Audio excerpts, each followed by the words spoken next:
take the red pill, you stay in Wonderland, and I show you how deep the rabbit hole goes. Damn, Perk did this? I don't need no one to save me. I was born to be the greatest. All that time in that basement, all that time isn't wasted. Rapping getting faded. I just wanna tell my mom that I made it. Just wanna be the topic of the conversation. Used to rock the gold plated. Now I'm wearing gold chains like I'm famous.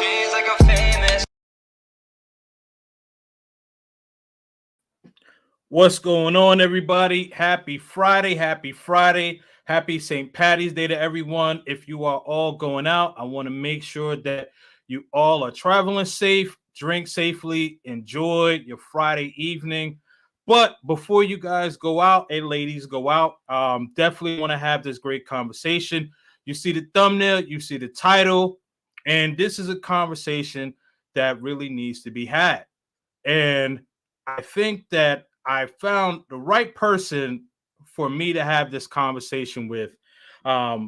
Longtime friend, but first time on a one-on-one on this channel. Without further ado, man, the vital message. What's going on, brother? How you doing, man? I'm doing fantastic, Kings. I think we have a lot of good topics on tap where we talk about kind of the skeletons in the closet of the ideologies that we tend to push on our channels.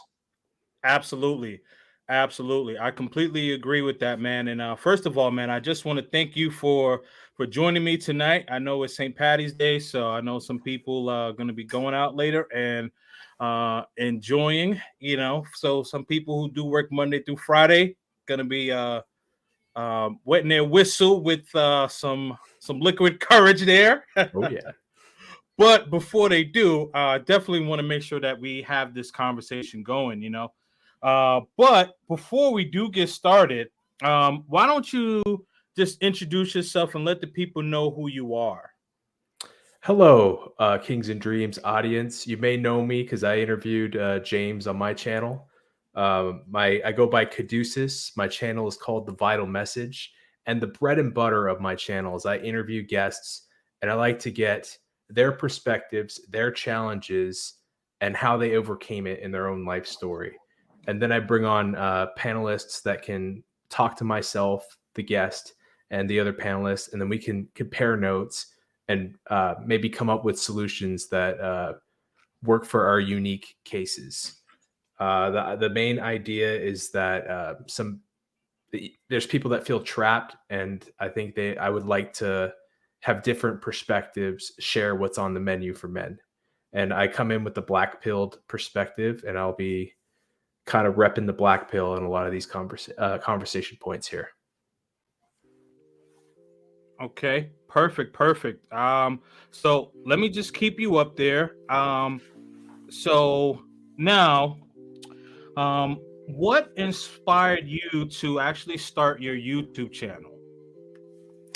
Well, what happened is that during the pandemic, I was a frequent panelist on several streams where I would be hopping in and joining the conversation.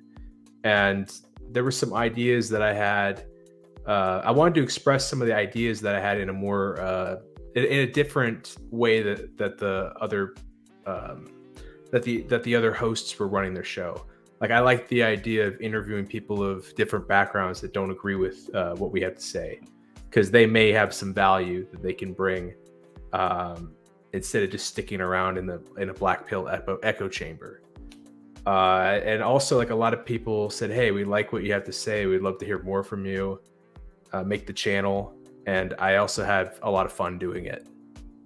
So. Okay.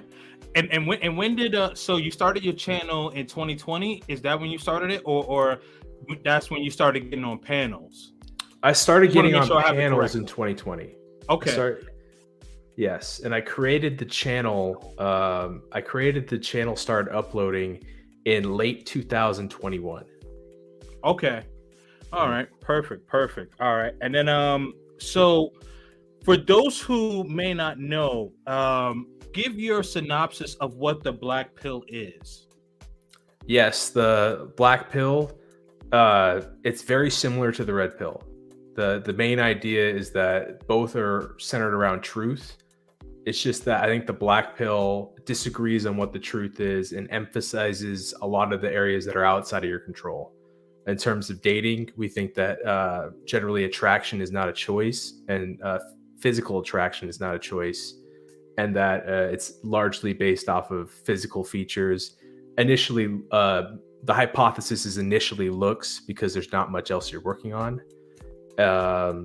In terms of general life, there's a transactional nature in human interaction where like if both sides aren't benefiting, one is going to pull out, or there's always like assets and liabilities where we have the mental, everyone intuitively does a transaction when interacting with each other. And that leads to some political ideas, some cultural ideas where there is disagreement. The main nuances within the black pill are the prescriptions. So we have different factions. Like I would consider mine more my area, the autonomous black pill, where we would like to give guys what's on the menu. What are some prescriptions that he can try out for after he assesses his current situation? There's the doomer section. There's the androcentric section that tells people to juice up on roids. There's the geomaxers. So there's so many different hubs, and the black pill is kind of an umbrella for all of them. Okay. All right. Perfect. Now just going into with the black pill. Now, I just kind of recently heard about the black pill maybe less than 6 months ago or so, right? And how did the black pill come about? Because what I was introduced to was either the red pill or the blue pill, and then I started to kind of hear some people say that they're kind of purple, which is kind of like a combination of red and blue, of course.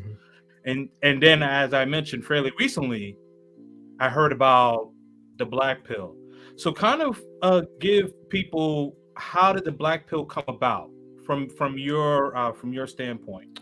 From my understanding, the black pill, the origin of it is that it was originally red pill and blue pill was all that there was before. Right. And then there was just disagreement on what was truthful. A lot of those pickup guys, the pickup artists from the 90s, they attached themselves to the red pill. And there was a lot of disagreement in whether like they like the PUA and red pill got tied together at the hip in a way, and black pill was kind of to distinguish from there. There was also a lot of political red pillars that were saying that, oh, we need to vote in this certain direction, or a lot of black pillars think that those that are in power are not going to relinquish it and a vote wouldn't matter, that kind of thing. So there's different nuances in what they believe is true. But like the core concept of seeking truth is the same between red and black pill. Okay, got it. All right, and you mentioned that the black pill is also the truth. So when the black pill came about, it segued because I want to make sure that I'm correct here. It's because of they did not believe in when it comes to, I guess, when you say POA, pickup artist, or like a dating coach, if you will. And so that's where the black pill kind of segued into their own lane. Well, in terms of dating, if we're going to isolate in dating, the PUA was a big part of it. And a lot of people, the idea that you can change physical attraction based, like initial physical attraction based, like you can turn a no into a yes through like your personality, or that kind of idea. That's like a disagreement between red and black pill in a lot of areas. And I think the political side of it were like, I think they were the same initially. And then the ideas that you see in red pill were the ones that won out among the large group. And then black pill created their own sect, kind of with a different belief on what the truth was. Okay. Yeah. Understood. So from your position, what do you like? Why do you think that these pills were created? I think the pills are just like really easy ways to say kind of your general beliefs instead of like say like, hey, I think in terms of dating, I hold a black pill stance where I don't think that what I say and matters too much, and it's more on my social skills to screen for people that like me instead of trying to make people like me. So that would be kind of the black pill side of it in dating. So, sorry, can you repeat the question? Make sure I'm answering it well. Yeah, no worries. So my question is that why do you believe like that the pills had come about? Okay, yeah. Red, blue, black. I think it was just a classification to see that like we have a common understanding before having this conversation. So like, hey, I'm red pill, so I've seen like I had the awakening where I realized that it wasn't this like Disney, the Disney thing was a lie, that kind of thing. Like that's like kind of the general idea of it. And there's going to be disagreements within there because it's a very broad idea to have a community around, but it's just kind of a general thing. Like, hey, I think this way, and other people, like I kind of align more with this camp instead of other camps. I see. Yeah. Okay. And what would you say was the catalyst that got you to be black pilled? Yes. The catalyst for me to become black pilled, I initially went red pill. Mm-hmm. I got red pilled and black pilled by a relationship I had. Okay. Where I was perceived, like everyone was perceiving me to have like kind of the life where she was like a decently attractive woman. Everything kind of appeared nice as a facade on the outside, but within it was like super stressful. There was a lot of different like mind games played, and it was like I had the blue pill dream, but it was a lie.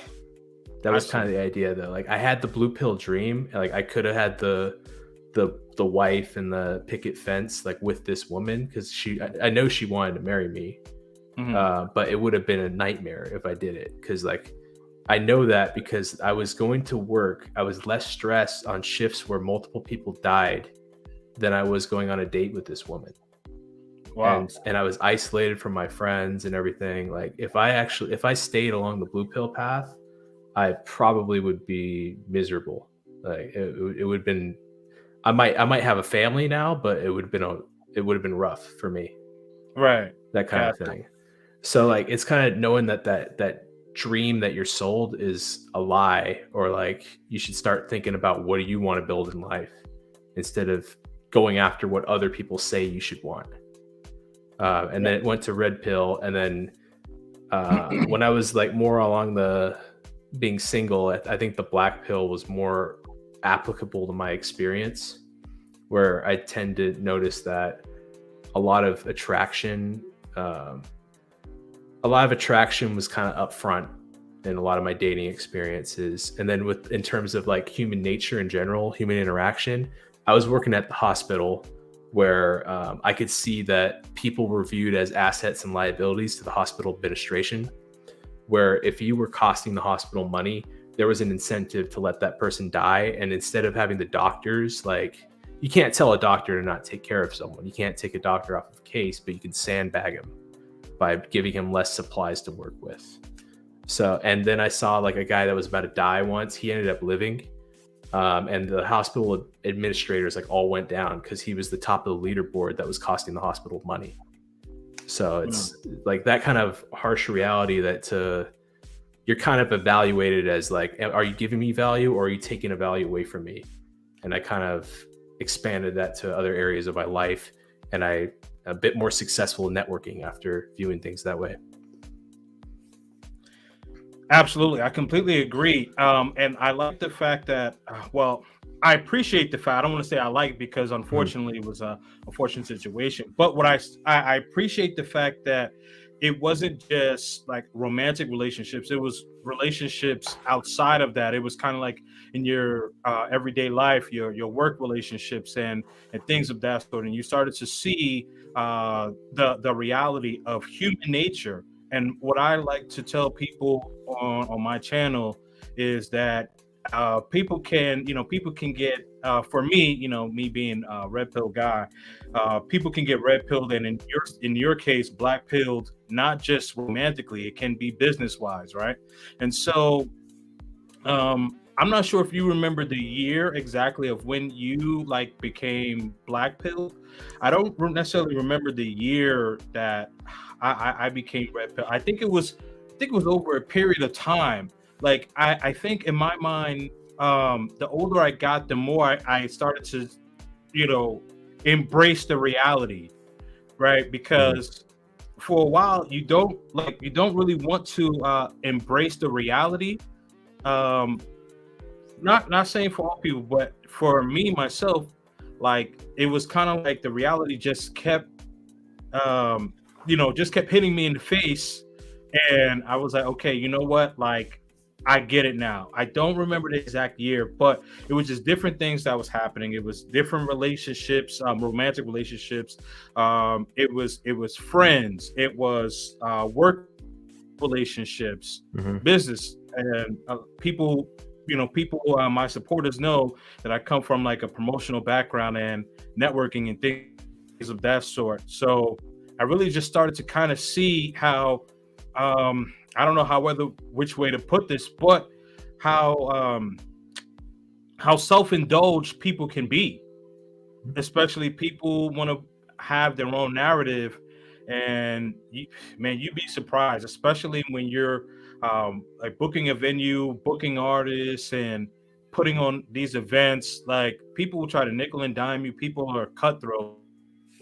And so you want to have good faith, and I still have good faith, Mhm. but I have good faith with the mind that unfortunately people will try to screw you over, unfortunately. And that Yeah. comes in all aspects of life. Yeah, you tend to find that, but like with like for your case red pill, my case black pill, Hmm. you tend to like have a bit less stress because you know it's just kind of a part of the game in Hmm. a way, instead of getting bitter about when one person might take advantage of you in a certain way or not reciprocate when you're giving value. Right. Yeah. Definitely. I definitely agree with that. So, what would you say are like maybe 3 to 4 things that have benefited you from being black pilled? Things that have benefited me from being black pilled. Yeah. So if you Uh, have, like three to four things. If you don't have 3 to 4 things, that's fine. But just list them all. Like, what are the benefits for mhm. you specifically?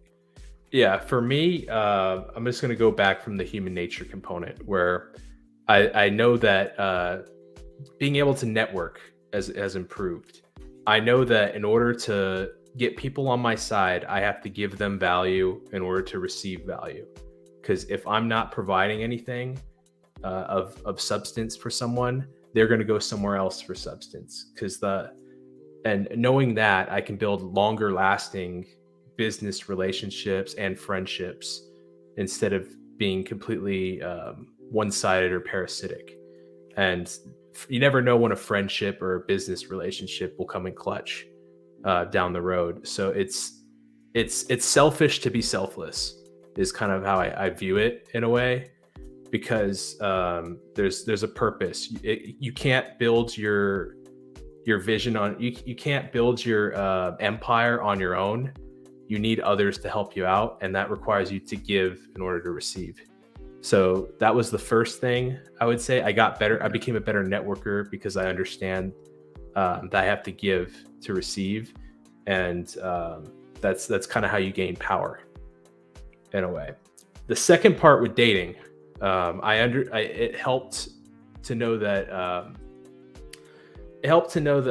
it gave me saved me time and saved me money, saved me clarity. I started to screen use my social skills to screen for women that were attracted to me, and I could actually have fun going out instead of being thirsty and talking to every woman, or trying to change her mind when she wasn't interested, or give myself a false ego boost when the attraction was always there. I can have fun with my bros, shoot some pool, and then talk to some people, talk to some women. If I feel they're into me, I can decide whether to pursue it or not. Otherwise, I had a fun night playing pool. So that's another component of it. In terms of like saving money, there's also a lot of talk about a lot of the traps and scams that trick people into kind of staying poor, like buying like lots of excessive frivolous luxuries that don't help you down the road, that don't make you money down the road, that don't build you relationships down the road, and focusing your energy towards things that make you better, that help you build your empire instead of the other guy's empire. And that's kind of what I had, James. Got it. Yeah, I mean, I like the fact that you mentioned kind of like not really spending frivolously. And I had a conversation with Yes Jonas on Wednesday, and a couple of other travelers like who are been like half pats or expats, and they just talk about like when they relocated, it was so many things like that they had with them that they brought over that they really didn't need, right? And I think, and I think that like society does play a part, and I'm not trying to hold, not necessarily not trying to hold us as individuals accountable, but I think that what we try to do as a society is that we try to put on for people that we really don't need to put on for, right? And we end up spending a bunch of money on stuff that like we look at later and say, man, like I really don't need that. And I even hold my own self accountable. Like there's like a portion of my closet that I haven't touched in years, and it's stuff where I'm just like, man, like I don't even know why I even like bought this. I mean, it looks nice, sure. Yeah. But the thing is like I haven't worn it. I have it. There's like some items I haven't even used. It's just like it's counterproductive, where in my mind it's like, I could have invested this money, I could have put it into stocks, I could have put it into something that will accumulate, right? Especially me being a father, could have definitely put that into my son. I mean, my son is, he's good, but still, knowing like if I would have knew what I know now years ago, I definitely would have made some adjustments there. Also, I want to circle back into, you said that it's selfish to be selfless. Kind of expound on that, and what do you mean by that?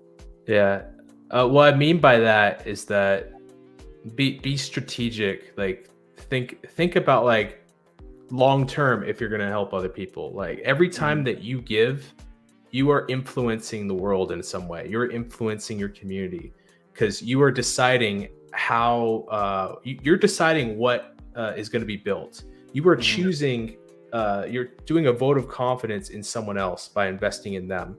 And if you have, let's say that Kings, you have common goals with me, you have common interests with me, I like you. I think if more people in the world are like you, it would be a better place. So if I boost you up and then you start spreading your influence, we both win. Right. And I'm doing that.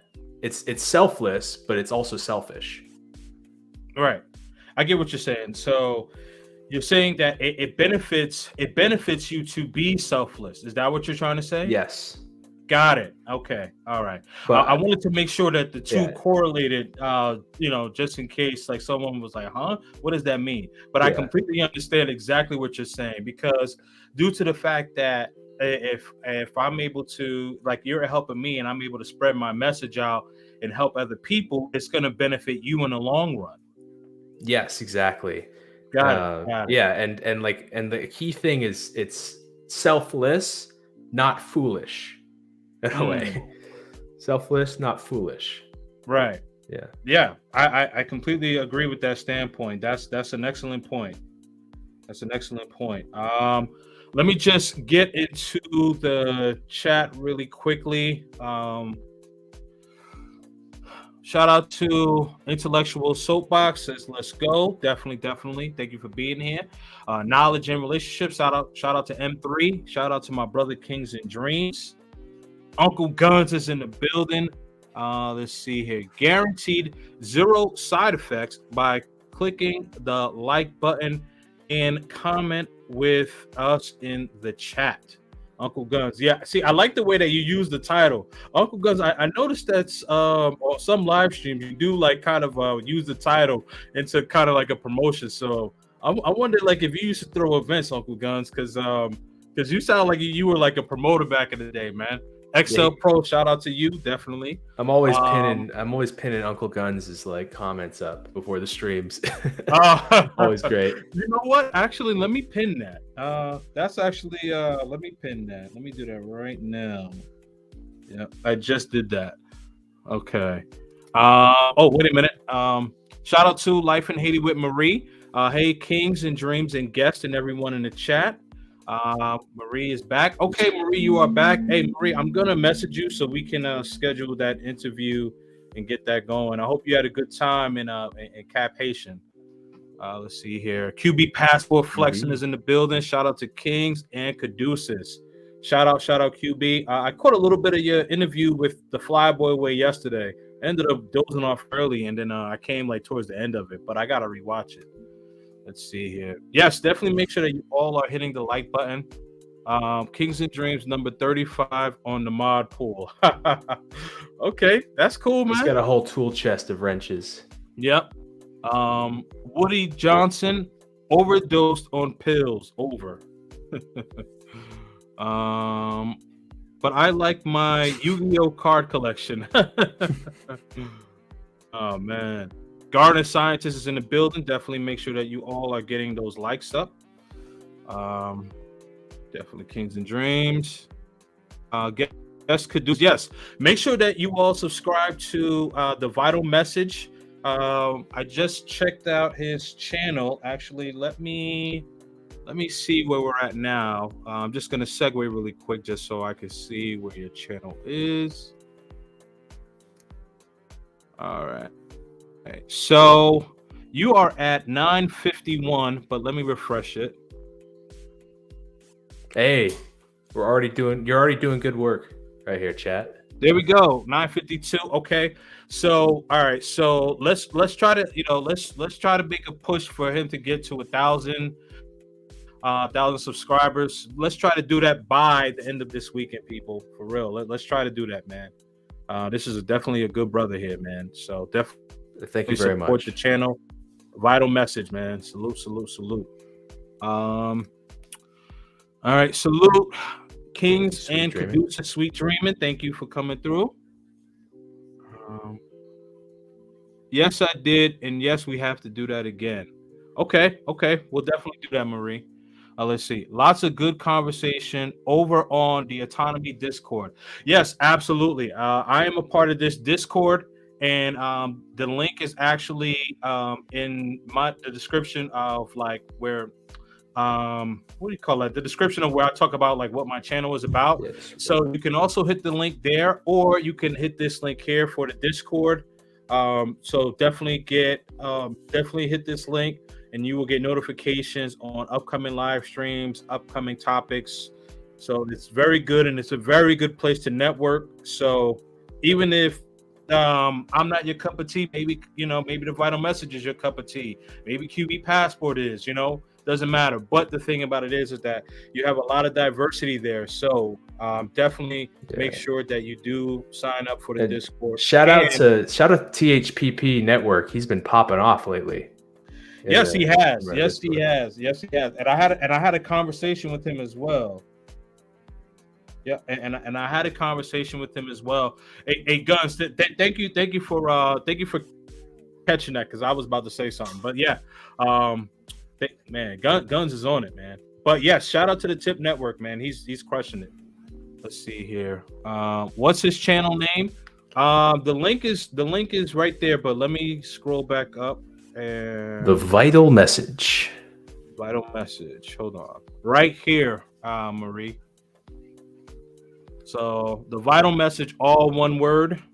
The vital message, and that'll pop up.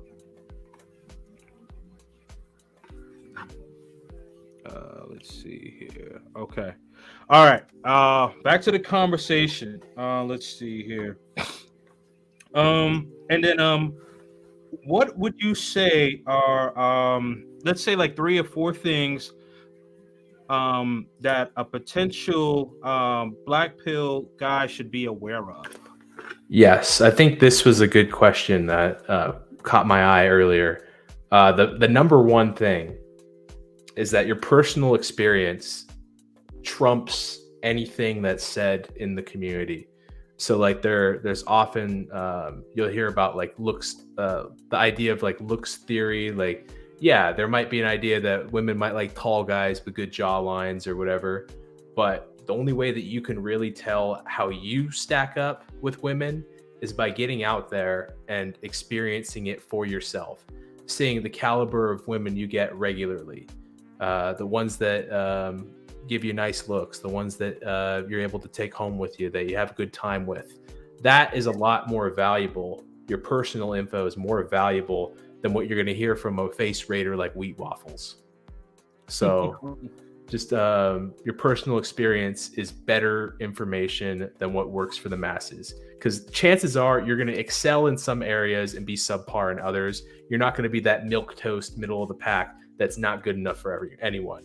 And if you start to think that you're that guy, you're going to believe you're insufficient in every area, and you might start thinking that it's over in every category when it likely is not. Next, know yourself. Know yourself, and that takes a lot of work. It's easier said than done. It's kind of figuring out where your strengths and weaknesses are, being able to play to your strengths, and being able to kind of compensate for your weaknesses. And that's a lot easier said than done. I'm still working on that myself, but with that, you can put yourself in more scenarios where you're going to be winning instead of areas where you're fighting uphill. Next, other people are too busy to care about your situation fully. Life is hard, and that's not just for you. So they might want you to, someone else might want you to succeed, but they likely don't have the capacity to listen through everything that you have. So I want to empower everyone in this chat that you know your life the best, and you need to test out what you think is best for your life. You can incorporate information from other people that you think share a situation with you, but no one's going to do the due diligence that you do in your own life. And that's kind of the 3 main ones that I can think of off the top of my head. Man, well said. Well said. So I would say from the red pill perspective is knowing your balance. There is where someone can be too red pill, where like let's say in dating where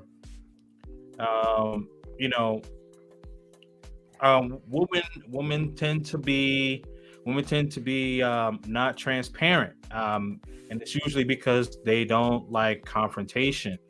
So you don't need to be confrontational, you don't need to be argumentative. You need to just have an understanding that men and women are different. That doesn't mean one is better or one is lesser or anything of that nature. You just have to have that understanding. Another thing I like that you said, and this is also for the red pill, know yourself. So what I would say is that if there is an area of where you are maybe somewhat deficient in, try to build that area up. And if there is an area where maybe you physically can't build it up, then maximize on the areas that you do have strengths in. But also do not think that it's over for you, because if you don't compete, then you don't have a chance. So I and this is a cliche line, but what is it called? Like, you miss 100 shots that you don't take, or something like What that. the Wayne Gretzky quote, right? You miss Yes, 100% Wayne of the shot Gretzky you don't quote. take. Yeah, I always botch it, but basically what I'm trying to say is that you don't win if you don't try to take any opportunities, right? I know you and I are sports guys, so I know that, like, we were talking about with Tom Brady. I mean, the thing is that people thought once he left New England Patriots, it was going to be over for him, and then he scorched earth like the first year in Tampa, and he did pretty good the second year, but they had some injuries and stuff like that. But the thing about it is that he went for it, and even though Tampa was a bad team, they even got to the playoffs. They limped into the playoffs, but they got there. Yeah, they got in, and yeah. And if you watch the sport, the game that Brady had against Carolina that clinched the playoffs was a one for the ages for their storyline wise. Absolutely, yeah, definitely. So I think that we're pretty much aligned on what we're saying, is that don't be afraid to compete, and you just have to compete. You just have to compete and maximize, at least from my standpoint, maximize on your strengths, and increase your deficiencies wherever you can, so where you can try to be as well-rounded as possible. Most of us in the world, men and women, we are average, and that's perfectly fine. But the thing about it is that don't just think because you see someone that is above average, don't try to take your shot. That's my standpoint on it. You know what I mean? But I think, sorry, go ahead. I'll let you finish, but you did remind me of another one that I wanted to say. Okay, I'll let you. Yep. Go ahead, and then I was gonna jump into a super chat, and then also I have a cash app. Go ahead. Okay, yeah, I'll make it quick then. You mentioned it's over. Take your time, bro. You mentioned it's over. I think that's a thing that black pill guys should understand, is that saying it's over, you have to clarify what the it is. So the general idea of it's over originally is a statement of clarity. Like, this is not working. Let's try something else. So in terms of dating that one girl that you might have been infatuated over, that's not that into you, all the signs are in reality are telling you no, it's over. Move on to somewhere else that's actually going to yield you fruit in your life. If you're like let's say you're a good but not great basketball player, you maybe play college ball, you keep trying out for the NBA and not making it, it's over. But to make the NBA, but you still are very skilled and can succeed in other areas of life. So it's not like, you have to clarify what the it is, and a lot of guys take the it as their entire life because they they don't have a broad perspective. Yeah, you're right about that. So so just to clarify, when I mean by it over, so I'm talking about, like, in the sense I meant like romantic wise, that like it's over. And you mentioned like you have a college superstar goes into the NBA, may not necessarily be at the top echelon of the NBA, may just kind of be an average player in the NBA. But there's so many different leagues around the world. You could take your talents and be a rock star. One of my favorite players growing up, Stephon Marbury, Coney Island, Brooklyn, New York. I'm a Brooklyn China. Right, and you know it, right? He went to China and was a rock star. And China has money, so he was making money. So don't think like he was. He was dropping like 40 a night in China. Right? Exactly, exactly. Close to 40, I think. Right. And yeah, I mean, he has some superstar years in the NBA. It's just that I think that he had a bad rap. Certain teams that he was with, I think that, like, maybe the front office and all that. And I'm not gonna not hold him accountable. He has to be held accountable to some degree. But overall, he knew that his playing career was not over for him. So he took his talents to China. Mhm. You know, and as you said, the vital message, Caduceus, and like he was dropping about 40 a night. You know, and I think he had like almost a triple double every night actually. So, yeah. He was So a god over in China. right, right, absolutely, absolutely. Well, I definitely want to shout out to my man Jay Burden for the Cash App. Definitely salute to you. Let's see here. The Art of Will comes in here with a super chat. Don't waste your time around women who box hang lower than Jibbs's chain. Oh man! Shout out to the Art of Will, man. Salute. The guy's always bringing in the roasts wherever he goes. It's great. Yes. It's great. Yeah, man. You know, I saw you on the panel, and I won't say this person's name, but that particular individual got on the panel, and I was like, oh boy.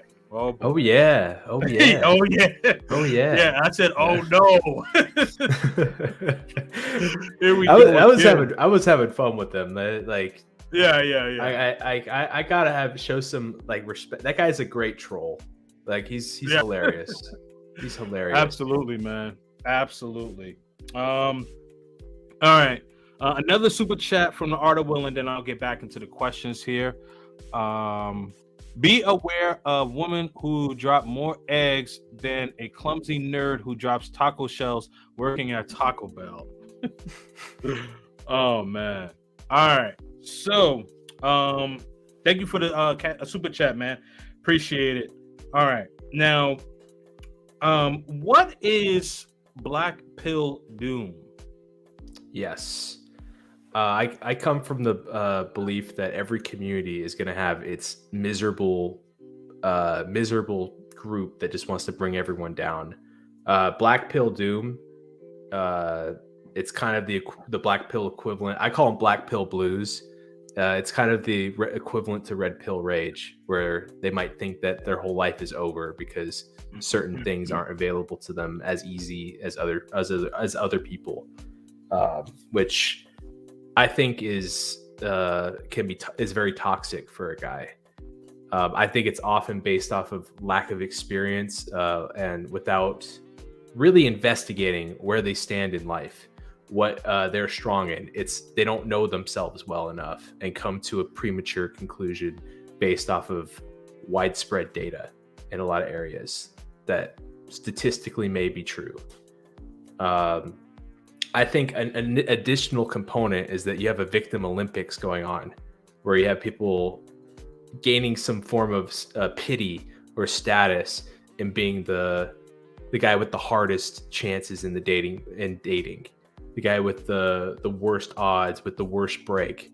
Like, oh, I'm so true cell, I do this. Oh, I'm so ugly, I can't get anything. It's been over for this many times. There's kind of there's competition to be at the bottom. There's something I've noticed, which is it parallels a lot of the political communities on the right and left that you see. So it's interesting. I think it's more of a phenomenon and when you get people together than anything else. But Black Pill kind of gives it an excuse in a way by highlighting things out of people's control, which is bad. Absolutely. Yeah. I completely agree. I think that there are some men, and there are some men who stay, as far as like the red pill guys, stay in red pill rage, especially like the younger guys. I would say like guys that are typically like under 30 years old. I was watching an article that came out on CNN, and what the CNN article was saying is that basically stats that like we already talk about, but CNN just really confirmed it, where it's really 20% of the men that are really getting the majority of the women in the United States. And it's really that age of, I would say 18 to 30 that they are like the men I'm talking about here are not really actively in on the intimacy realm. And Yes, yeah. so yeah, so hold your thought there. I just wanted to finish this Oh, my really bad, quickly. man. No, you're good, bro. So with that being said, I think that some men are angry, understandably so, but they don't know how to channel that anger, and that anger has them um, doing things to where it could be possible self-deletion or deletion. Um, I mean, it's just a rabbit hole that some of these men don't really need to go down. What say you? Mhm. Yes, yeah. I think you're right. Kind of like a negative line of thinking. Like I like to look at it as how does this affect my management? How does this affect my area of life? Another thing that I forgot to mention is that you have some dudes that are able to get relationships in the black pill, but are jaded in the idea that they won't have access to certain like sexual extreme degenerate like kind of like extreme sexual taboos they won't have access to, and they try to say, oh, she would let Chad do that but not let me. And I think that's very toxic, because like, do you really want to do those lewd sex acts in the first place? Is that your kink? Even if in a lot of cases it isn't, and they are thinking that like the woman's not worth, like like they shouldn't make anything work with the woman because she would let someone that looked a little better do more. I'm like, do what works for you, what affects your management. Like, you're not going to be, it's hard to keep it like PG with this, because this was an example I heard like someone actually speak in a chat, that a conversation I was in where he wanted to do like he didn't even want to do these certain acts, but was saying that I want a girl that would be willing to do them with me. And I was thinking, like, if you don't want to do them, why does it matter for you? Right. That kind of thing. Yep. Yeah. No, absolutely. I'm of the mindset like you have to do what does work for you, and if this woman is not willing to acquiesce to whatever it is that you want done, find another one. And that's the thing, right? Because I don't think that men should be self-deleting or doing any deletion over a woman when there's millions or billions of women around the world. So why get hung up on just one or two or whatever the case is? Like, if that woman does not want to acquiesce or want to be on your program as a man, find another one. You do more harm than good, because what ends up happening is that, let's say a man does happen to do self-deletion, you're hurting your family. You have people that that do care about you, that you're leaving behind, and I think that is selfish. And you really not thinking about yourself. But then if you do deletion, I'm not sure if you saw this, but I actually did a live reaction to, there was a guy, and I think QB did a reaction to it too, but I think QB kind of did it more of a from a black pill standpoint. I did it more from like a mental health standpoint. But what it was that this guy from the States, he was dating he was in a relationship with this woman in Colombia. She's a DJ, beautiful, attractive young woman, and he got an apartment over there, and she moved in with him. And I guess like prior to them moving in together, he was really jealous. A lot of guys that tried to talk to her, and shout out to Self-Made, and I'm sure Self-Made can attest to this, and obviously me too, coming from like a promotional marketing background. But there's not that many women DJs, and not women DJs that are very attractive. Like, so you have the locals that's trying to talk to her.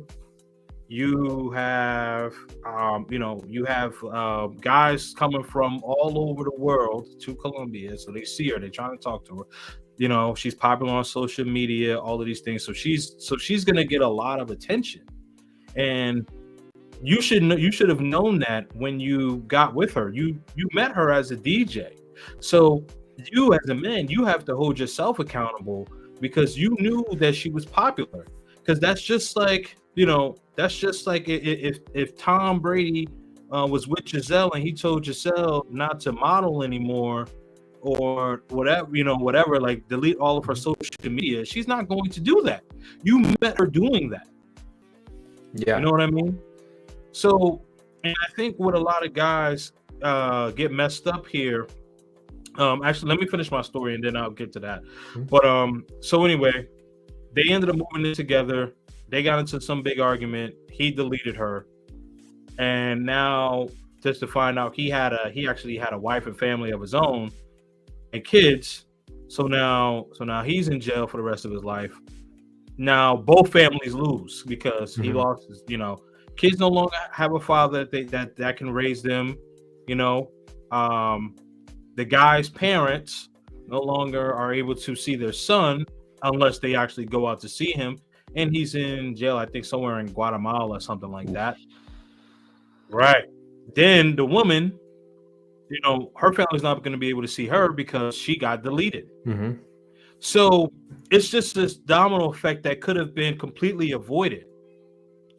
Not to be too long-winded here, but some men jump into the relationship and then want to kind of make demands or and want the woman to acquiesce. No. You have to let what you want be known before the commitment is made. Yeah. I know I kind of went off on a tangent there. So no, I think that's a good topic to go into. I look at the what you were saying, like everything up front. There's the mainstream narrative, you can call it blue pill or whatever, where you hear a lot of guys say that, like, oh, she needs that right guy to like change her or something like that. Don't be the right guy. Find the right girl for you, because it's a lot easier to find someone that aligns in values with you instead of trying to take someone that doesn't have aligning values and manipulate her into becoming something else. It's keep it simple. Like what's the saying? Don't bring the mountain to Muhammad, bring Muhammad to the mountain, or is it the other way around? Yeah. I know what you mean. Yeah, kind of like that. Yep, absolutely. I completely agree with that. And then my next question is, what would you say are some of the reasons that cause some incel nature in the West? Yes. Are you talking about like here's what I would say, incels are on the rise in a way. Like I think the main idea is the competition is a lot stiffer among men. You're in a global market. You're in a global game. Instead of before, when you might have had your own town, you had less dudes to compete with, and guys are willing to sleep with like we said, that like there's smaller percent of the guys are getting with larger percent of the women. It's kind of the idea you have less guys to compete with. So instead of having your own town, you have social media, you have a larger radius. You can drive, you can fly. People got money. They can take you all over the country. You also have the apps today. So when you go to a bar, you're not just competing against everyone else in the bar that night. You're competing with everyone within the city that has the app as well. So it's just stiffer competition. Like if a woman has more choices, and I've seen a woman's inbox, it's crazy. with how many messages they get. I don't blame them. I would pick what I perceive as the best option, and I don't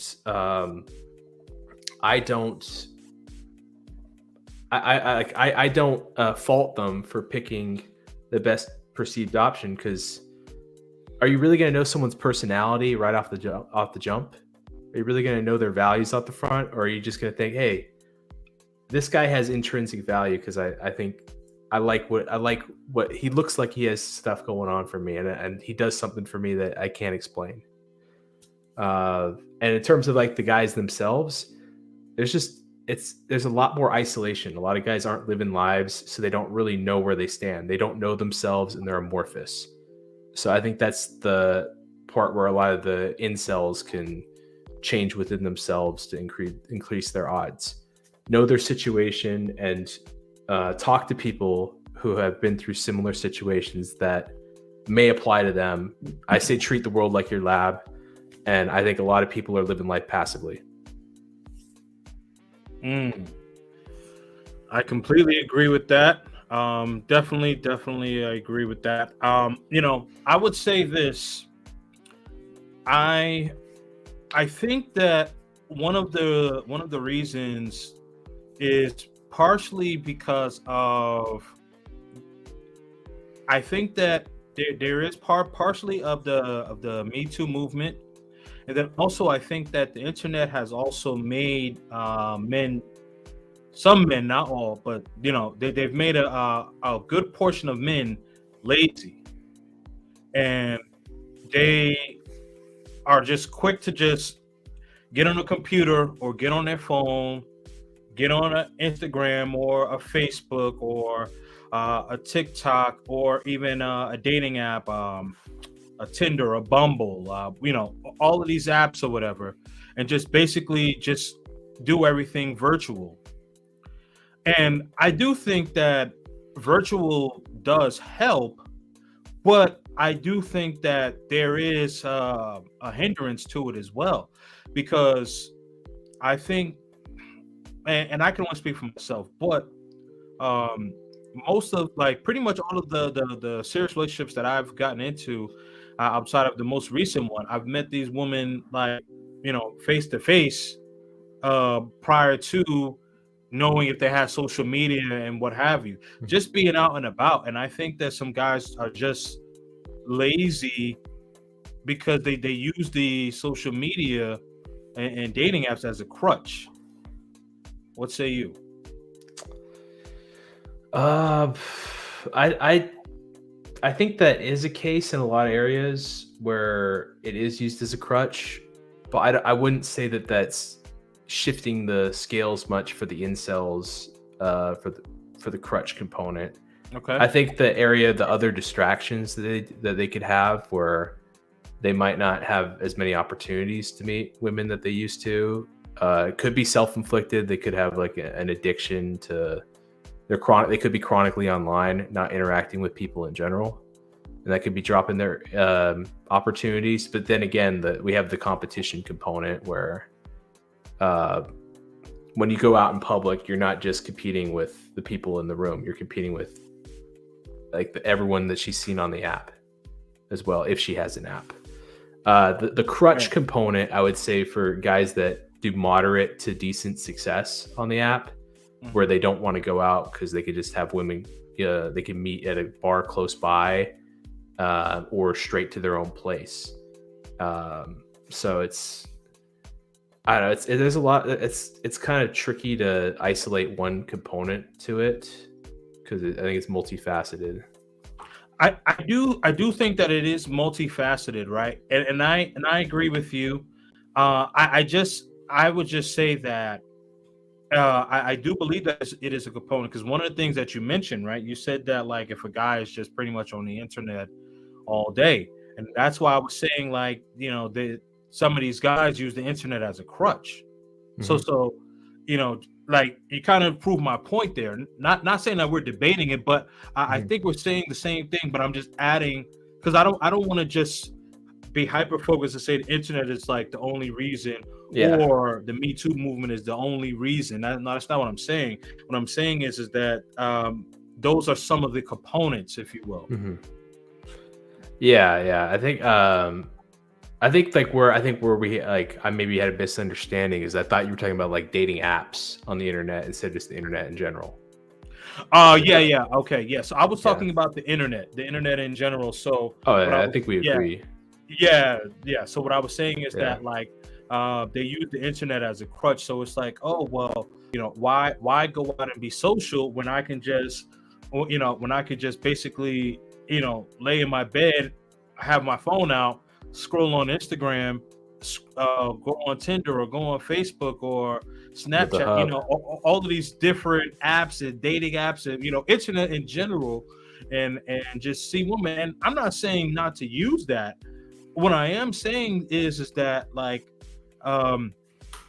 because you'd be surprised at how many women will say like guys like rarely approach them nowadays, unless they're like at a nightclub or something where drinks are flowing and like the guy has some sort of liquid courage. But like if just out and about, a woman's at at the mall or something like that, and her and the guy maybe make some eye contact or something, like I've heard women say like a guy won't approach me, and I think part of that is some of the Me Too movement. But I also think that another component of that is that the guys are just like have succumbed to using strictly the internet. All I'm saying is that there's more than one way to skin a cat. Yes, I think that you're right about the internet being a crutch, especially with stuff like social media. They can get that hit of human interaction validation. You also have you could have pornography in your hand in an instant as well. When before, like, what are you doing? Magazines, you hear of old stories of the people looking at the Land O'Lakes like native chick, and I was like, that's a little bit strange. But, right, yeah. But we were all in middle school before, so we know how that was like. Oh yeah. And then I got suspended for One of my boys had bought well, he let me borrow his stepfather's penthouse magazine.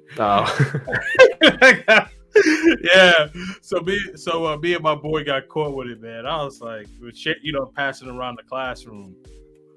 Yeah. You can't hide that, right? Because Shorty got, like, anybody who's ever seen Penthouse, it's not like Playboy. She had like the whole thing was open. Yeah, but I think we have a little bit of discrepancy between the black pill view and the red pill view about women getting approached idea of it. It's that kind of the black pill idea. We don't think that women dislike unattractive men. We just think they ignore them, or they're kind of invisible. Like because like if you have a bombarded inbox full of men in general, or you have men in general, like access to all sorts of men, you're gonna focus on the ones that you're considering, and then everything else is off to the side. So like I'm not looking at my spam emails in that area, kind of that component of it. Yeah, I mean, I completely agree. I mean, any woman that's like average to above average, if she's on social media, her inbox is flooded. I mean, you look at, like, I've seen so many average looking women, and like, when you go on Instagram, like it have like suggested pages or whatever, and so I just click on the page and I'll just like look at a picture, and I'll see like so many dudes. Oh my God, you're so beautiful. And it's like, bro, like she got half her ass hanging out. Like you could barely see her face. How was she beautiful? You know what I mean? So like I know her DM is like flooded. You get me? Yes. Yeah. The point I'm making though is that the approach component, it's almost like from what it seems like when you hear women saying they're not being approached anymore, it's like men that they find attractive aren't approaching anymore. It's not that men aren't approaching anymore, right? And it makes sense, and it would make sense if that was happening, because the dudes that have the high amount of options, they can use the internet and treat it almost like a DoorDash service, and they come to your crib. Right. In there, like and what's the point of that guy approaching if he has like, if it's a lot easier through the phone, and then the guy that is approaching in person might not be perceived as a legitimate approach because it never was an option from the beginning. Right. Yeah. No, I hear you. Let's see here. Okay. So what do you think are some steps that men should do to either avoid or no longer have like the incelic nature or black pill doom? Black pill doom. I'm gonna start with black pill doom. I would start with figuring out for yourself where you stand. Learning yourself is the key component, and valuing personal experience over kind of like the main. Like if you survey the whole population, all the women like these traits, and they consider like others unattractive. There's going to be areas, just look at it binary. Is this woman attracted to me or not? And then kind of track from there. Use your real life. Use the world as your lab. That's kind of how I view it for the doomers. Inceldom, on the other hand, I can't really give a panacea for that, because there could be, like, I don't know the reason why they're incel. Is the idea of it. Like, I don't view it as a mindset. I view incels of all ideologies. Red pill, blue pill, black pill, whatever. I view it more as a transient state of being, where you're not having any sex within the range of that you think is within the range that you would that you would do it, that you'd be willing to do it. So a dead bedroom, that's an example of inceldom. But so it's kind of hard to say like fixing the mindset or fixing the actual inceldom, because I don't view it as a mindset. Okay, so you don't view it as a mindset. What do you view it as? I view it as a transient state of being where they're not getting men aren't getting laid with the caliber of women that they find as the bare minimum. The bare minimum. And there's multiple things that can put you there. So let's say let's say someone injures themselves, like John Doe hurts himself and has to be hospitalized for a bit. Technically, he's incel, no matter how much he can attract women, because he physically can't have sex in that scenario. Now, if you take it from like a social component, let's say like if it's based off of looks, like women just don't find him physically attractive, and he's incel for that. That would be like what they consider the true cell. There's mental cells where they have trouble identifying when women are attracted to, or they don't know how to communicate properly to set up the logistics to have someone come over. That's another example. So it's really like, what is the problem to fix here, and what are the steps that they could do? If you need less competition, we hear about the passport, geomaxing. If we hear about social issues, interacting with more people, maybe if you have some sort of diagnosis, you can work with licensed professionals on how to be able to interact like a little bit more neurotypically. So you can identify, you pick up on social cues that you maybe missed before. So it really kind of is like fix your weaknesses depending on what's holding you back. And that it goes back to knowing yourself. All right. Okay, fair enough. So is it safe to say that that you believe that, and correct me if I'm wrong here, that you believe that the incel nature is cannot be repaired? I think that people can be in and out of inceldom within their lives. It's just I don't know what factors. I see. Okay, got it. Yeah. Okay. So like there's virgins that are there's virgins that aren't incels, and there's incels that aren't virgins. That makes sense. Got it. Got it.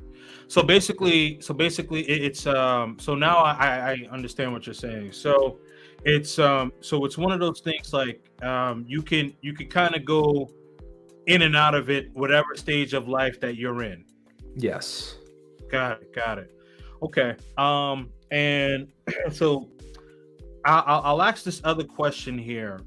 Now, with the popularity of the tribal community, the manosphere, getting really popular topics, do you believe that has increased the growth of inceldom? I don't think so. I don't think the passport bro move. If anything, it decreases the inceldom. Well, so let me make sure that let me explain. Let me ask again. So what I'm talking about is manosphere content as a whole. Do you believe that that it has increased the incel nature? It really depends on what you mean by incel nature.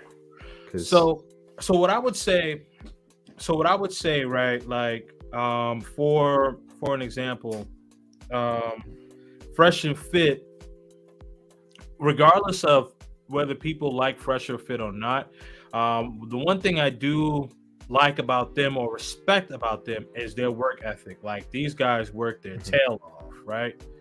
They do 3 shows a day. I mean, it's they work their tails off. I respect that. One of the things like that, like, kind of made me stop watching them.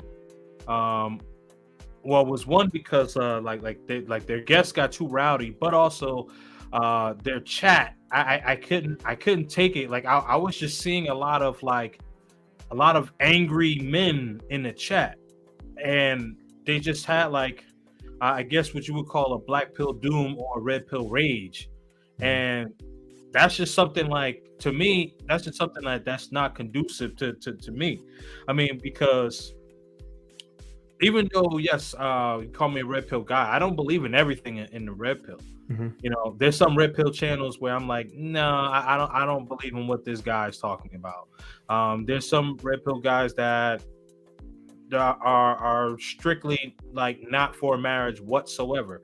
I still am for marriage. I'm just not for marriage in the United States. Or if you are going to get married in the States, you just have a ceremony but no legal paperwork. Yeah, I think that's why it's a broad brush when you say a red pill or black pill, because there's so many different prescriptions among them that you might not agree with or might disagree with. Yeah, absolutely. Yeah, okay. my issue, I think that what we're touching upon, what you're calling the incel nature, is a broader phenomenon. I think it's more about miserable people trying to infect every group. Whenever there's a community that grows, there's going to be a section that just wants to bring others down in there. You know what? You hit the nail on the head. That's exactly what I think of it. Because I see I see the manosphere as a whole getting very popular, and I just see some of the talking points last year when Kevin Samuels had passed away. He was growing in popularity. He did a video with Future, did an interview with Nicki Minaj, and he had a couple other things lined up. And so just I see kind of what you said, the bad seeds spreading. Yeah, and that's something that would be great to talk about, because you're going to deal with these people no matter what. Right. They're at the depending on, it's not just because misery is at all levels. That's true. Misery is at all levels, from the street to the penthouse. There's going to be miserable people. That's true. And they don't want to be alone in misery. They want to bring other people in. Misery is contagious. It's a disease. but positivity spreads similarly. That's true. Being able to spreading a message of empowerment instead of doom is kind of where I try to counter misery. I always tell people, don't let misery bring you down every once in a while. And that's kind of the idea I'm referring to. Because like if you look at those people that have that, they often are hurt people.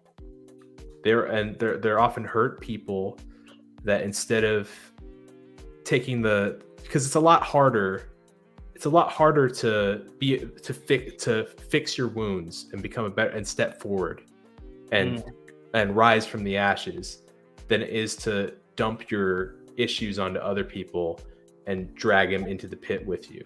It's kind of along the lines of be that person that spreads positivity, because it might bring people out of the ashes off of example alone. Excellent point, man. So let me jump into the comments here. Let's see. Self-made is over. Salute to the donations. Yes, thank you all for your cash apps and super chats. Also, make sure that you are subscribed to my guest channel. Culture Invasion podcast is in the building. Salute. KingzNDreamz, the Art of Will, the Vital Message Caduceus. Let's see what's up. Don Juan says the black pill is undefeated. Peace to the mods and chat. The game. Oh, no game is required with the black pill. That's a topic for another conversation. I don't want to get into the game thing, you know. Let's see. Please like the stream, subscribe, and ring the bell. QB passport. I'm sorry, CB. Whoops. CB passport strength. Yeah. Man. CB passport strength. A salute to Kings and Caduceus, man. Thank you for popping through. No deletion necessary. Yeah, I agree. No one should be deleting themselves. Also, make sure that you do subscribe to my guest channel, the Vital Message Caduceus. He's on his way to 1,000 subscribers. Definitely. If you don't have the looks, P for P. So I have some pushback on that, because because the thing about it is that like, and this is kind of a little bit off topic, but like when you do, like if you just gonna strictly do P for P, like what's the end game there? Are you gonna do P for P for the rest of your life? And I kind of just want to hear your feedback on that, because like I think that like that statement is, I understand it to a certain degree, but it leaves it a bit open-ended, if you will, because right, it's like, okay, you don't have the looks, do P for P, right? You know, as a man, you want to get your rocks off. I get it, cool, but like, how, like, are you supposed to do that for the rest of your life? And if you do it too much, my thought process, if you do it too much, and if it's strictly transactional, that may desensitize you if a woman actually genuinely wants to give it to you. Yeah, well, my take on this is like, what are your goals with women in general? So like, okay, what are your goals is kind of what it comes down to, because like there's pros and cons to play for play. Now, if you're trying to have someone to build a life with, you're not going to get that with pay for play. You're not gonna get that. Is part of it. It's like pharmaceutical. Like if you are not getting like laid, and you want to be with like really attractive women, and it's just out of it's like you haven't experienced like attraction from a woman that's kind of at that caliber that you want to try once or twice or whatever, then pay for play is an option. It's available to you, but you have to factor in the cons. It's like pharmaceutical sex in a way. It's like instead of if you have the blood pressure issue, it's like taking that pill that brings it down to prevent organ failure down the road instead of actually treating the underlying cause. And And then to add on to that, it's kind of the main idea. I forgot. I lost my train of thought here, but I'm going to try to get it back. So what you basically was saying, so what you're saying is that basically, like, it depends on what the guy is looking for when it comes to terms of woman, and then also you were saying kind of like buyer beware, if you will. Like, oh yeah, and I had another con on there because like okay. the red light districts are there's an area of danger going to a red light district wherever you are. Right. So it's just kind of like who you're going to be around, like when logistically getting to that P for P situation might have a slight bit of danger. It's like kind of like how there's dangers to being single or being monogamous, and you outweigh pros and cons. You know, it's kind of like you have all the facts in front of you, or you have all the best estimate that you have in front of you, and you try out the situation that's going to give you it's going to give you the most beneficial scenario for you. So like there are scenarios where P for P is a good choice for a guy, but I personally don't think it's something that it worked for me, but I'm not other guys, so it's kind of like it's on the menu for you if you think it's good. Yeah, so I guess my mindset, and I like that you actually gave me that perspective, because it depends on what the guy's end game is. Like if you're just gonna have fun for the rest of your life, you know, I understand it. I guess from my standpoint is that, like, I don't think most guys just really want to have, you know, fun for the rest of their lives. Like, there's going to be a time where they, you know, want to just, like, you know, settle down and may not necessarily get married, but, you know, be with that woman long-term girlfriend, whatever, you know. And it's like, okay, I understand what Don Juan is saying, and shout out to Don Juan. And I see the super chat. I'm going to read it in a minute. But, like, it's one of those things where it's like, it's like you're putting a Band-Aid on a leaking ship, so to speak. Like, it may hold for a while, but the ship is gonna sink eventually. So what else can you do besides that? So that's why I'm just kind of like, where's the end game? Yeah, it's the tricky thing about it, though, is I don't know how to remedy the areas that are leading him to consider pay for play. So like if it's right, I don't know if it's like behavioral, if it's like just exposure to women in general that's leading to it, or has legit, like women just don't feel him because of looks. He might have tried everything in terms of looks. He may of course, like, you might try a less competitive area. Like, I don't know the guy's situation, and they're going to know it better than anyone else, which is a part of why I have my channel, where I have guys from all sorts of different positions. Like, 1 week, one guest might not apply to you at all, but the next one might resonate with you. Right. And you can follow I completely get it. I completely get it. Let me go to the super chat. If you don't have the looks, pay for play for the rest of your life. Yeah, I mean, thanks for the super chat, bro. I just don't agree with that. I respectfully disagree, but, you know, all good. But yeah, and like there's also, like, we might have distinctions on what, like, pay for play is in a way, because, like, there's also the idea of, or, like, if you're leading with the wallet into a relationship, or you're leading with other ulterior motives, you're paying for play, even though it's not like a legal contract or a legal act. Like, you see, like, a lot of trophy wives. I would consider that pay for play, just long term. Yeah, gotcha, understood. Let's see. Oh, this was about the guy in Colombia. That guy wasn't attractive enough to keep her. No deletion, get a passport, and learn addition. Oh yeah. Yep. Definitely. Let's see here. Okay, so we said no deletion. Sorry, just going through some of these. He got divorced from the American woman. Okay, he got divorced, but that still doesn't make up for the fact that I Still think he had deleted three someone. kids. I think he had 3 kids. So he's not going to be able to. He's not going to be able to, help raise them, and they have to go to Guatemala to visit him. So they're not going to be able to do that all the time. So it just sucks, man. Definitely salute to you, self-made. Cortez Smith is in the building. What's up, bro? She told him that she wasn't not romantically interested in him. He chose the red pill over the black pill. No, that's a blue pill thing. That's not a red pill thing, bro.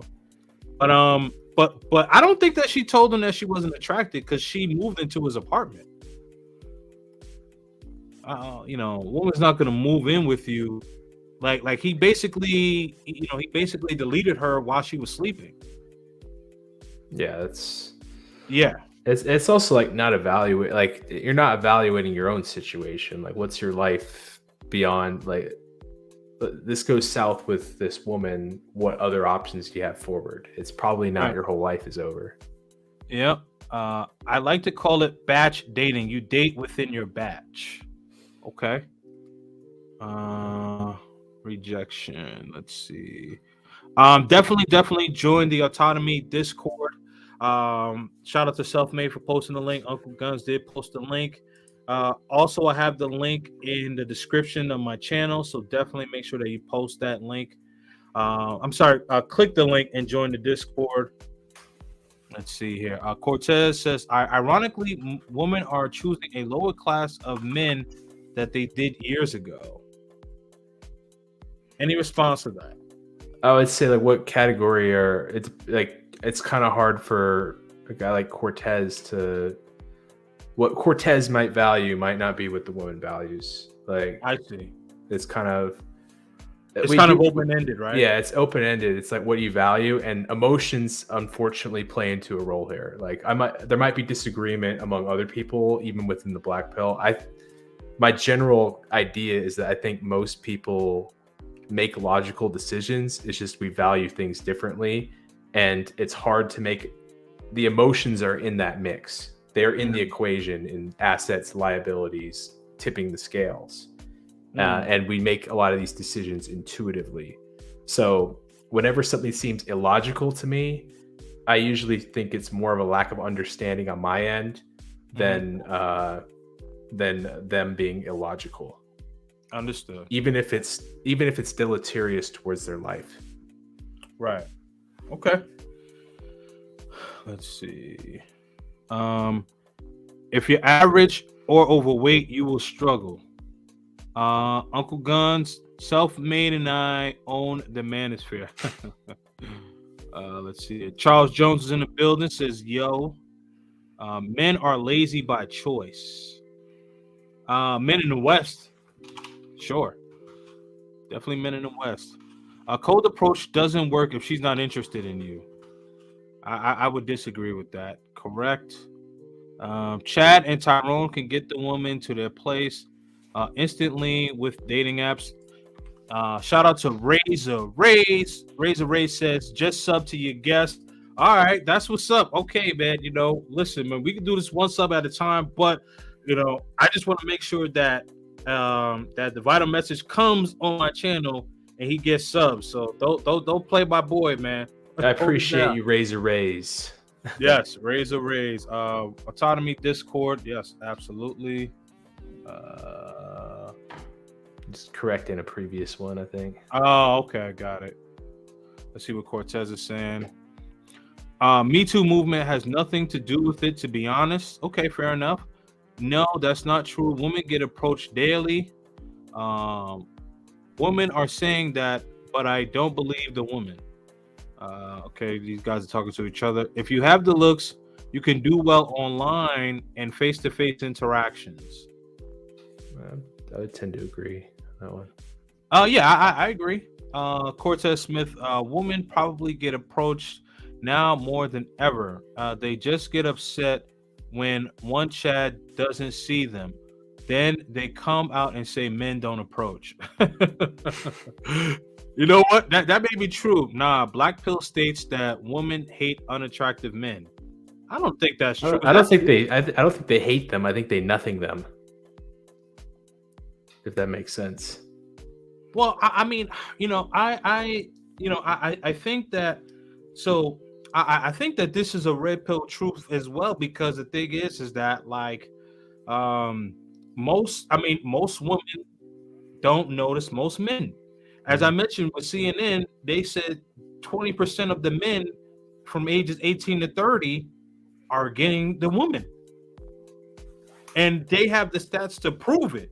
But we've been talking about this for years. Finally, a public, a more, what do you call it? A broader, like CNN or MSNBC, Fox or whatever, basically like, you know what I'm trying to say? Like a larger platform. But there's another word I was looking for that mentioned it. But we've been saying this for a long time, whether you're red pill or black pill. And yes, they hate unattractive men. They've said it. I don't know about that. You have to look Max. Good point on men. They like not approaching, but it's deeper than that. It probably is, but we could probably do a part 2 of this and go down a rabbit hole. Yeah. But the most important thing for what I was looking for was for us to address the men here.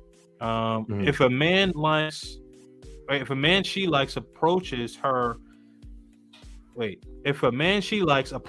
then she makes herself not like him anymore. This is what women have said themselves. I don't understand. I'm having trouble wrapping my brain around that one. Yeah, Cortez, you might have to add some more context to that one. The one random guy. What you do with boss? Get a passport and pay for it. It solves the problem. It's a band-aid. Ask a Jamaican how to get women, they'll tell you. At the one random guy, they're too busy knocking down milk bottles.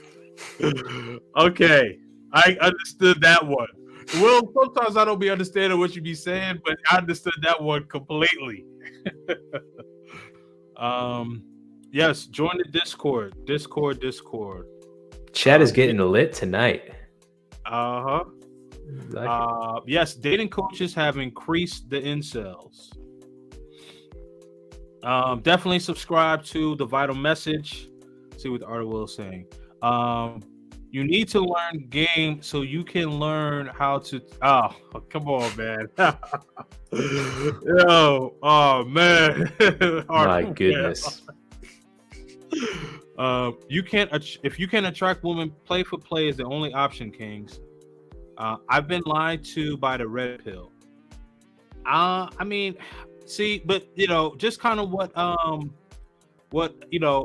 Caduceus and I was saying, like that's a broad spectrum, because everything in the red pill I don't agree with, and I'm sure Caduceus, everything in the black pill you don't agree with. Yeah, there's a lot of areas of disagreement within there. Right.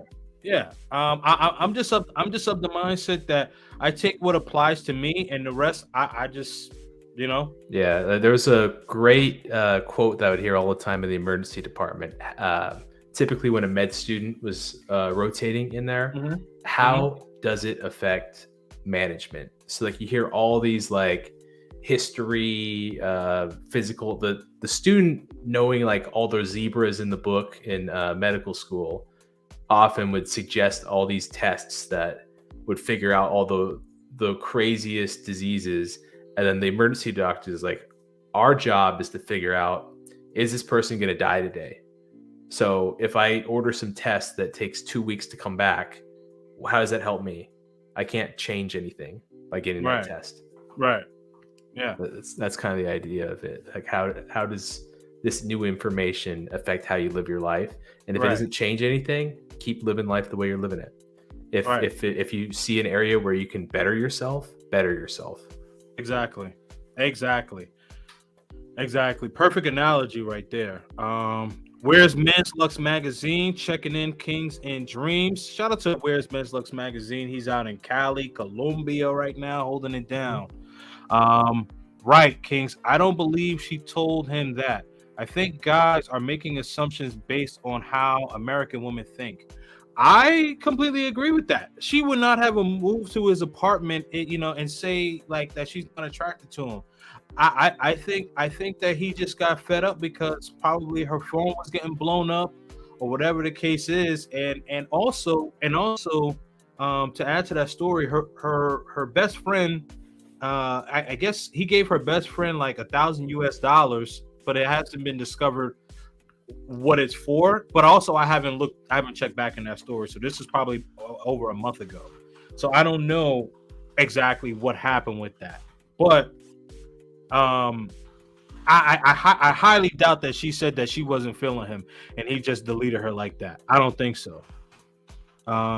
Allegedly, she told his wife, and okay. Ooh. Wow. I need to ask the Columbia chat that I'm in and figure out what's up with that, because I think you and Cortez are more in the loop on this story than me. Really? Yeah. So, I mean, you pretty much got like the meat and potatoes of it. Mm-hmm. Just certain like nuances. But I did a live stream about a month ago, like recapping it. It's about like an hour or so. You could check it out whenever you have a moment. But basically, like he deleted the woman. He was married or divorced, but what is true, he had 3 children that he left behind.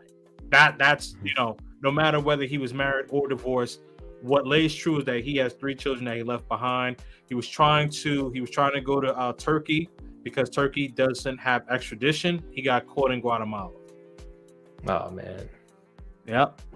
Let's see here. What I meant is that women choosing the bad boy type over the successful man more than they did in the past. Most dudes knocking down women are not top tier guys. I think that's an interesting topic, but I think there's a lot of other variables that can explain that besides the bad boy behavior. I think it's that women don't need men for financial security anymore. That's another like fairly recent change in history. And I would say, I would say what Cortez is saying partially true. I would say what you're saying is partially true, but overall, there's definitely some more nuances to just that blanket statement. So I don't want to say Cortez is like wrong. I would say it's not complete, if that makes sense. Yeah, like it's kind of saying it's hard to isolate a variable in this one when a lot changes. Yeah. I think there's numerous variables, especially in the West. The working class woman is a lot more. So I definitely will say that. But I also do agree, because I'm actually going to do a live stream. So there's a guy, he went viral, and I'm going to do the live stream on Monday. And he talks about how he has 7 children with 7 different women.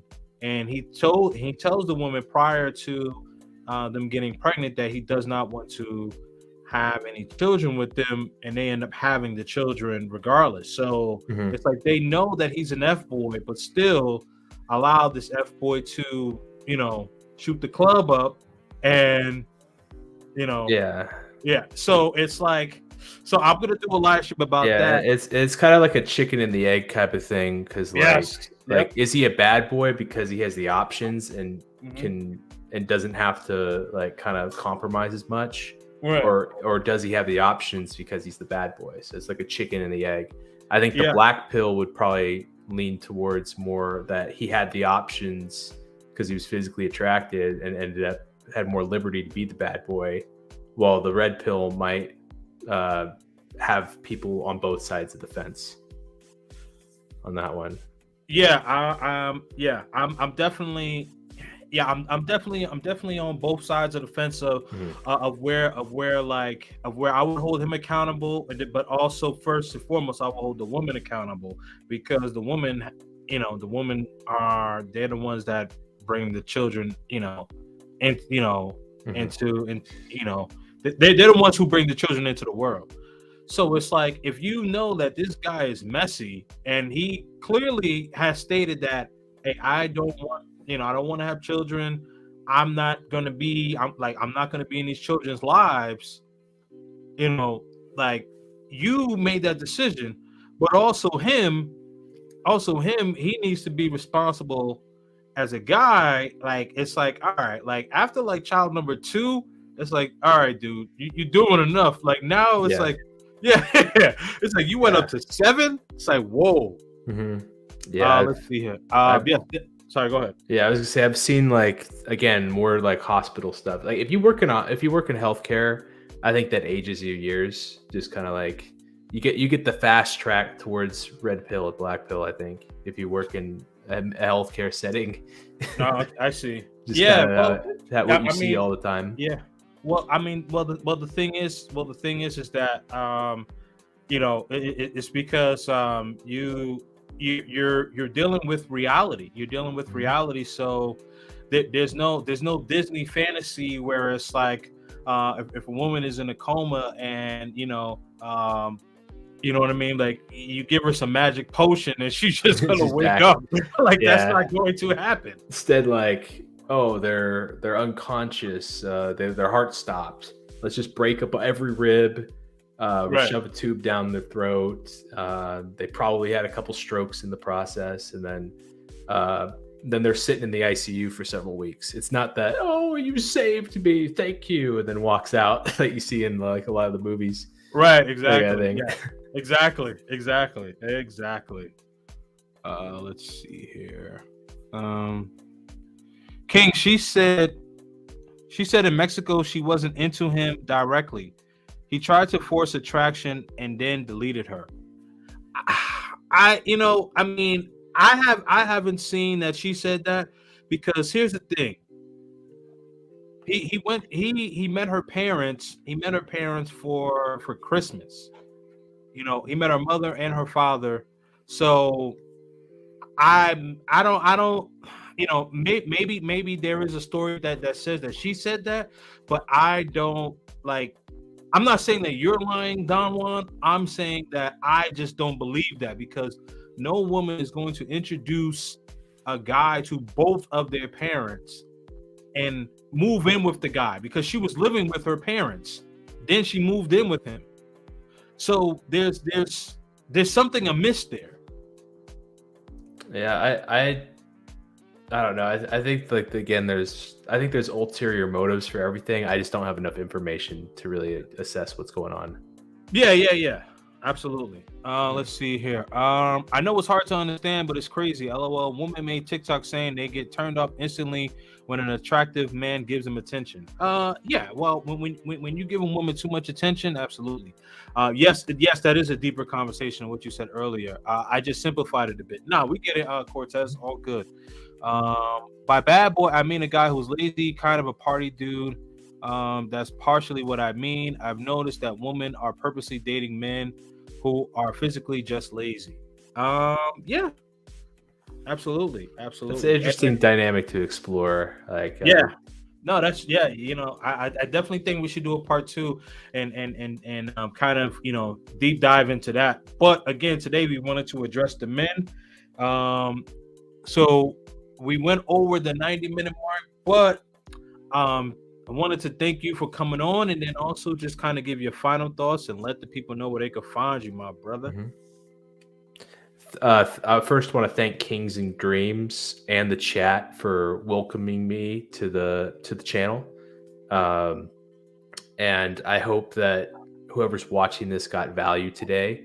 I think we went deep in a lot of areas. We're willing to pull the skeletons out of the closet of the red pill and the black pill, and explore some of our own faults, reflect, and then we can use that information to become more like that ideal version of how we live our life, kind of fulfill our existential goals.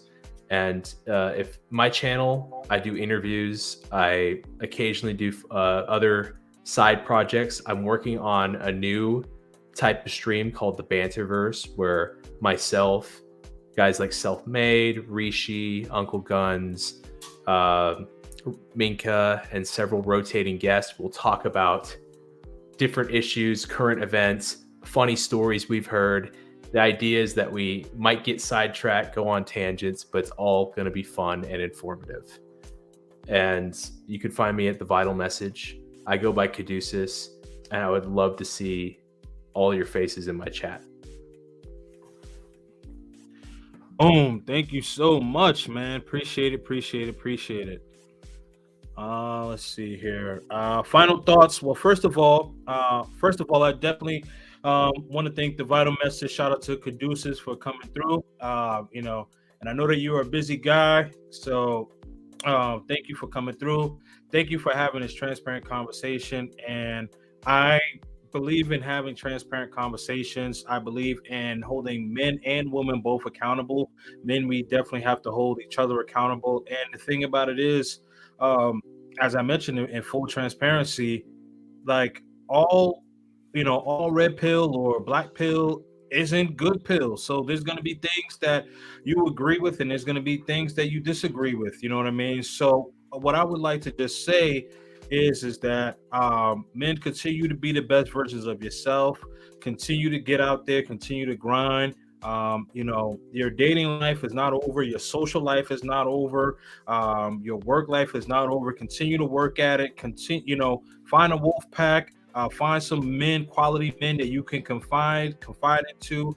Find men that are doing better than you and men that are willing to help you, and build that network and continue to elevate yourself. And if there's an area that you are deficient in, continue to build that up.